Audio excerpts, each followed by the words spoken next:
کہ اللہ کے رسول انسانیت کے تئیں بے انتہا ہمدرد تھے، بے انتہا غمگین تھے، بے انتہا سنجیدہ اور فکر مند تھے، اور اسی سنجیدگی اور فکر مندی کا نتیجہ تھا کہ اللہ کے رسول نے راتوں کو جاگ کر کے، دن کی راحت کو قربان کر کے، راتوں کی نیندیں قربان کر کے اپنے سماج اور معاشرے کی اصلاح کی، توحید کی دعوت کے لیے، سنت کے پرچار کے لیے اور اپنے ساتھیوں اور صحابہ کی اصلاح کے لیے ہمہ وقت کھڑے رہے، کوئی موقع ہو، کوئی گھڑی ہو، حتیٰ کہ اللہ کے رسول خطبہ دے رہے ہیں، ایک آدمی آتا ہے میرے بھائیوں، پیارے رسول اتنے فکر مند، یہ فکر مندی کا مظہر تھا، کہا خطبہ دینا بند کر دیا رسول اکرم صلی اللہ علیہ وسلم نے۔ حضرت صفوان ابن اسال غالباً بیان کرتے ہیں کہ خطبہ دینا بند کر دیا، ایک کرسی لائی گئی، 4 پائے کی کرسی تھی، ایک کرسی کا پایا ٹوٹا ہوا تھا، بیٹھ گئے۔ اللہ کے رسول صلی اللہ علیہ وسلم نے اس آدمی کو بلایا، کہا کہاں آئے ہو؟ کہا میں آپ سے کچھ مسائل پوچھنے آیا ہوں۔ اللہ کے رسول نے خطبہ دینا بند کر دیا اور اس آدمی کو تعلیم دیا۔ یہ کیوں تھی؟ کہا یہ بندہ واپس نہ جائے، یہ بندہ لوٹ کر کے نہ جائے، یہ اللہ کے رسول صلی اللہ علیہ وسلم کی سنت تھی۔ میں فکر مندی کی بات کر رہا تھا کہ کسی بھی عام اور خاص کو بڑھیا راستے میں چلتی ہوئی پیارے رسول کے دستے مبارک کو پکڑ کر کے روک لیتی تھی، اپنی بات، اپنی فریاد کہہ جاتی تھی، اور اللہ کے رسول سنتے تھے۔ کیوں؟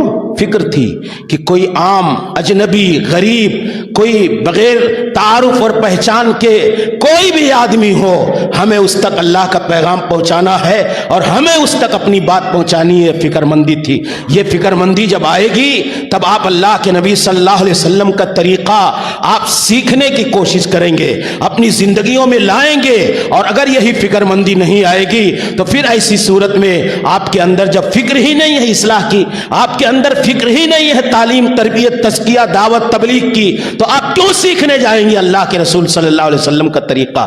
تو پہلے آپ فکر پیدا کریں کہ ہمیں، جیسے اللہ کے رسول کہتے ہیں کہ میں سارے لوگوں کو جہنم کی آگ سے بچا رہا ہوں، کم سے کم سماج کے بارے میں نہ سوچیں، بہت بڑے پیمانے پر نہ سوچیں، تو اپنی ذات کے بارے میں سوچیں، اپنی فیملی کے بارے میں سوچیں، اپنے گھر والوں کے بارے میں سوچیں کہ ہمیں ان کو کیسے جہنم کی آگ سے بچانا ہے، یہ ہماری دینی ذمہ داری ہے۔ اور اللہ کے رسول صلی اللہ علیہ وسلم کی یہی فکر مندی تھی اور آپ کا کامیاب طریقہ تھا۔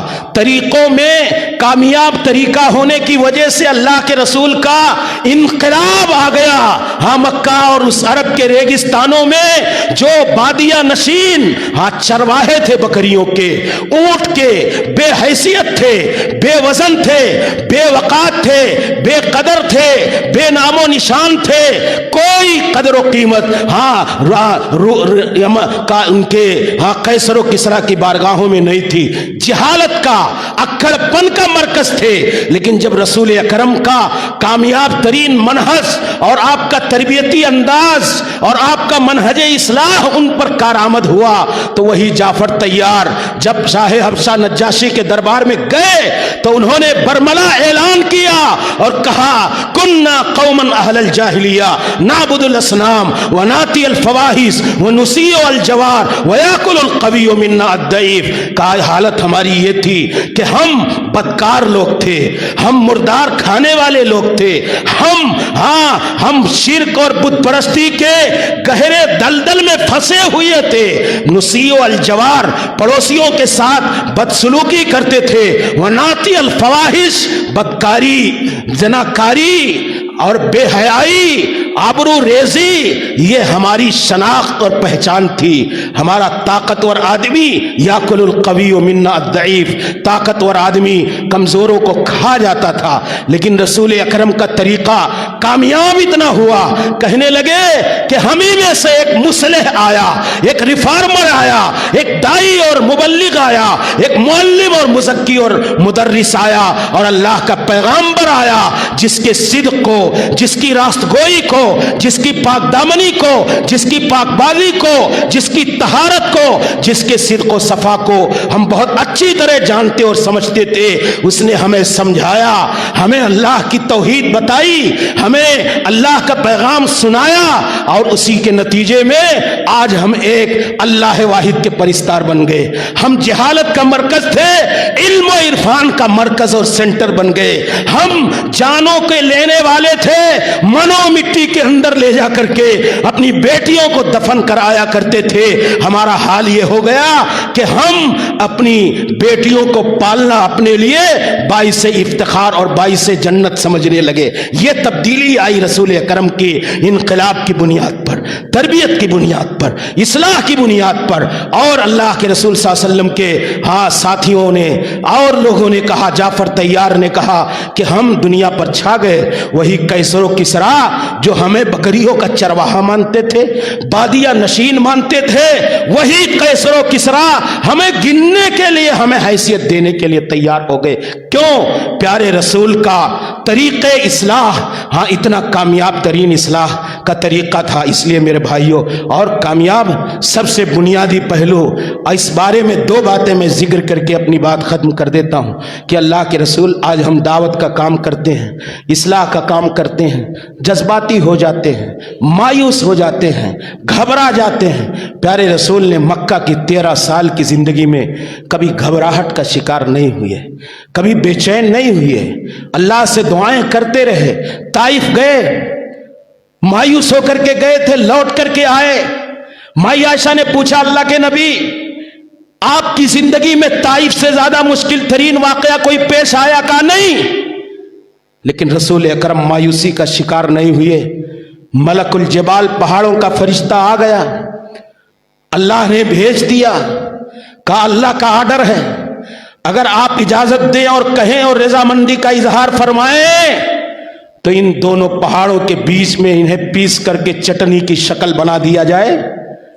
لیکن رسول اکرم غضبناک نہیں ہوئے، آپے سے باہر نہیں ہوئے، مایوسی کا شکار نہیں ہوئے. دور اندیشانہ نگاہ نبوت نے اللہ کی ذات سے یاس و قنوت کے دروازے بند کرتے ہوئے یہ فریاد ربانی بارگاہ میں رکھی اور رسول گرامی نے کہا کہ اللہ مجھے اس بات کی امید ہے کہ یہی طائف کے لوگ جو میرے ساتھ آج یہ ظلم کر رہے ہیں، آنے والے دنوں میں انہی کی نسلوں سے تیری توحید کا ترانہ پڑھنے والے پیدا ہوں گے. اور ہوا، اللہ کی توحید کے پڑھنے والے پیدا ہوئے. یہ رسول اکرم صلی اللہ علیہ وسلم کا منہج تھا. مایوس کبھی نہیں ہوئے، کبھی جذباتی نہیں ہوئے. دشمن آپ کا کتنا آپ کے ساتھ گہرا برا سلوک کرے، مائی عائشہ بیان کرتی ہے، امام بخاری نے ذکر کیا کہ ایک مرتبہ یہودی آئے، یہودیوں نے کہا السلام علیکم اللعنہ. رسول گرامی نے بھی جواب کے طور پہ کہہ دیا وعلیکم، سن لیا تھا، یعنی تم ہلاک ہو. اللہ کے نبی کے یہودی آج سے نہیں، زمانے رسالت مآب سے اور زمانے سے بڑے سازشی رہے ہیں. یہ اپنی زبان میں سازش، اپنی حرکتوں میں سازش، اپنے چال ڈھال میں سازش، زبان کی سازش کا انہوں نے استعمال کیا. اور پیارے رسول کو سلام کی جگہ پہ کیا کہا؟ السلام. السلام کے بجائے السلام علیکم واللعنہ، آپ پر موت ہو، لعنت ہو. مائی عائشہ بھی غضبناک ہو گئی. مائی عائشہ صدیقہ رضی اللہ تعالیٰ عنہ کہتے لگی وعلیکم السلام اللعنہ. وہ بھی غصے میں ہو گئی، کہا میرے شوہر کو، سرتاج رسول کو ان یہودیوں نے اتنے غلط الفاظ استعمال کیے.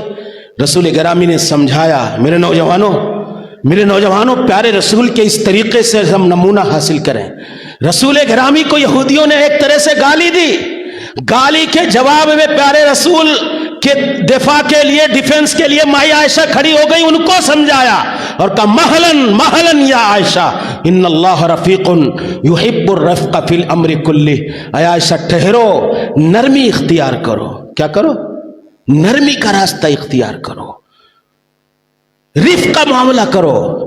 اللہ تعالیٰ کو نرمی زیادہ پسند ہے. مائی عائشہ نے کہا اولم تسمع یا رسول اللہ ما قالو، انہوں نے آپ کی شان اطہار میں کیا کہا آپ نے سنا نہیں؟ کہا ہم نے سنا، لیکن میں نے بھی جواب دے دیا. اپنی زبان رسالت مآب کن مقدس زبان سے مجھے یہ گوارا نہیں ہوا کہ میں بھی وہی غلیظ الفاظ استعمال کروں. میں نے کہہ دیا وعلیکم. یہ رسول اکرم گالی دینے کے لیے لوگ تیار ہو جاتے ہیں. برا بھلا تو آپ دعوت کے میدان میں جب آئیں گے، آپ طریقہ اختیار کریں، تو آپ نرمی کے رویے کو، کوئی آدمی غلط کر رہا ہے تو سمجھانے کا بڑا پیارا انداز، بڑا نرالا انداز ہونا چاہیے۔ ایک دیہاتی آیا، انس ابن مالک کہتے ہیں امام بخاری نے ذکر کیا، مسجد میں پیشاب کرنے لگا، سارے صحابہ دوڑ پڑے، اور مسجد میں پیشاب کرنا معمولی بات ہے کیا؟ ہم کیا کریں گے آپ بتاؤ؟ ہم بھی تھوڑا بہت اگر نہیں جانے تو یہی کریں گے۔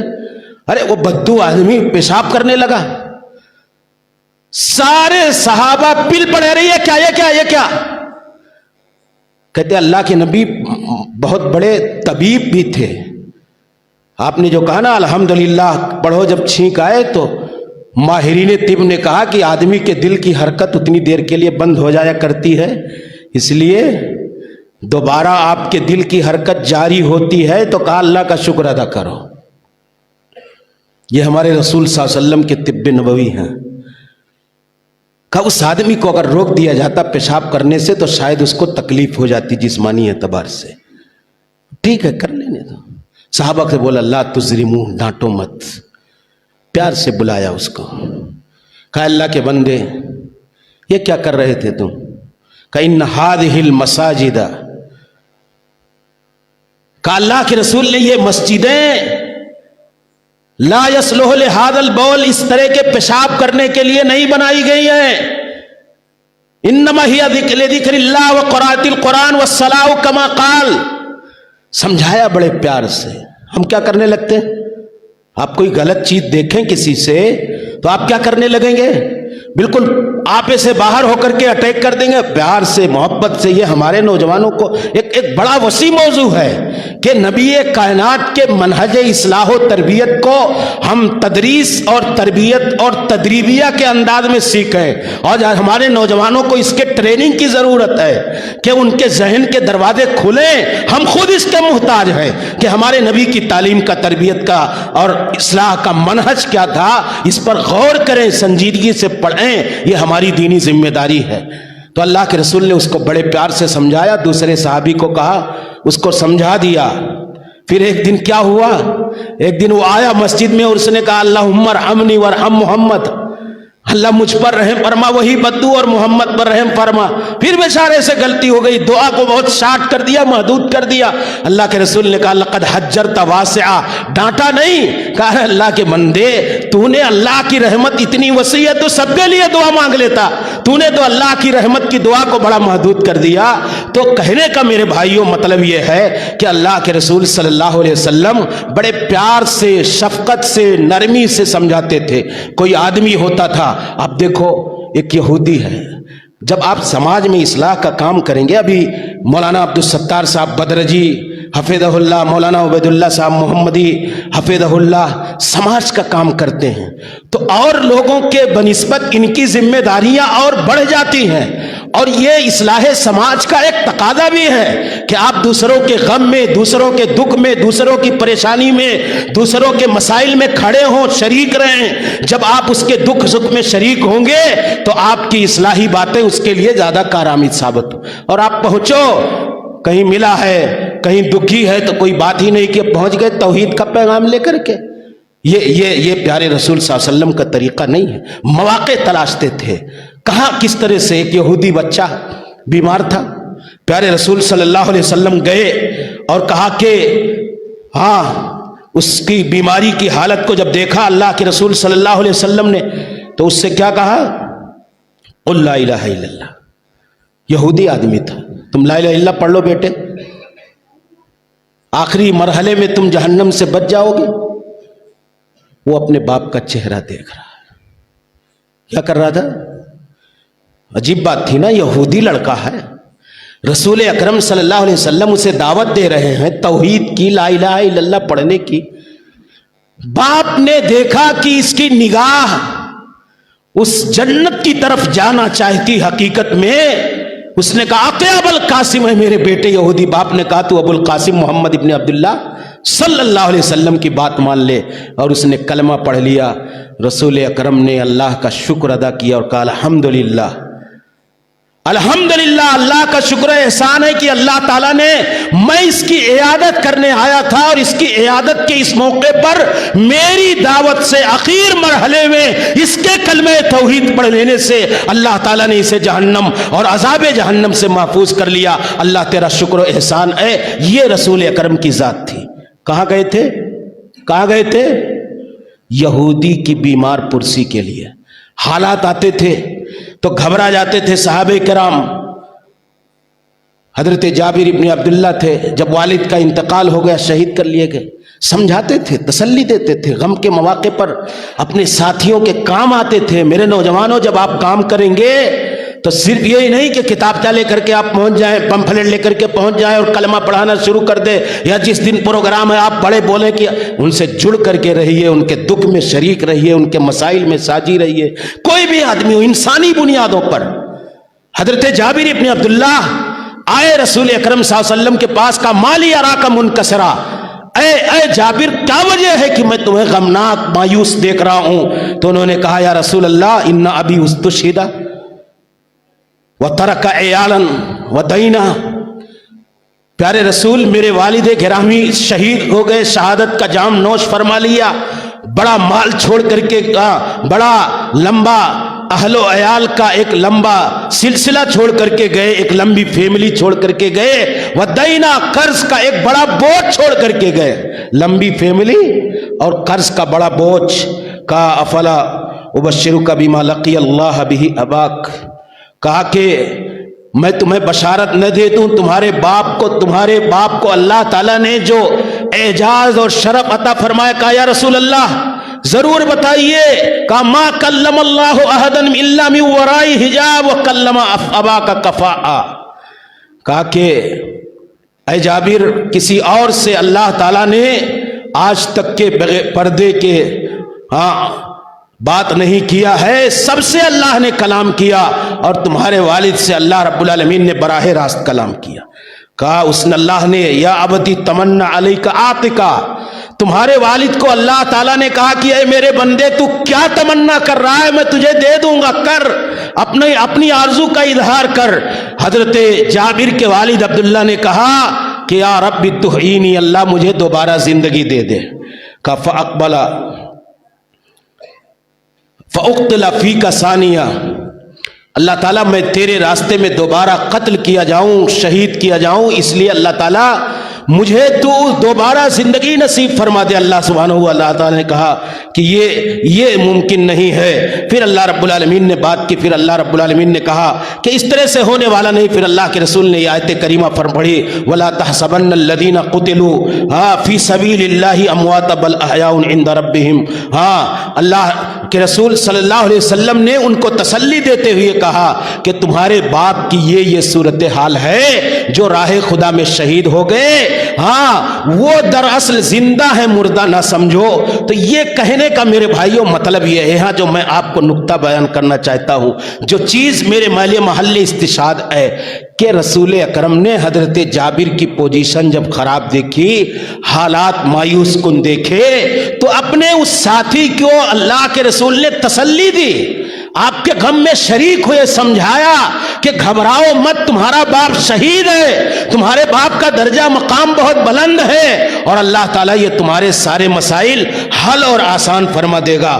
تو اللہ کے رسول حضرت عثمان ابن عفان کہا کرتے تھے کہ اللہ کے رسول سفر و حضر میں ہمارے کام آتے تھے، ہم لوگوں کا مریضوں میں جو لوگ مریض ہوتے تھے عیادت کرتے تھے، جنازوں میں شریک ہوتے تھے، اور اسی طریقے سے اللہ کے رسول یقظو معنا، ہمارے ساتھ جنگ میں شریک ہوتے تھے، وَيُوَاسِينَ بِالْقَلِيلِ وَالْكَثِيرِ، کم ہو یا زیادہ، دکھ اور مشکل کی گھڑی میں ہمارے ساتھ ہمدردیوں میں شریک رہا کرتے تھے۔ تو رسول گرامی صلی اللہ علیہ وسلم عیادت کرنے جاتے، دکھ میں شریک ہوتے، نرمی کا رویہ، کوئی آدمی کتنا سخت، کہ حضرت انس کہتے ہیں ایک آدمی آیا اور ایک کھردری چادر لی اور آپ کے گردن میں ڈال دیا اور کہہ رہا ہے کہ مرلی من مال اللہ یا محمد، اے محمد یہ بیت المال سے مجھے مال دے۔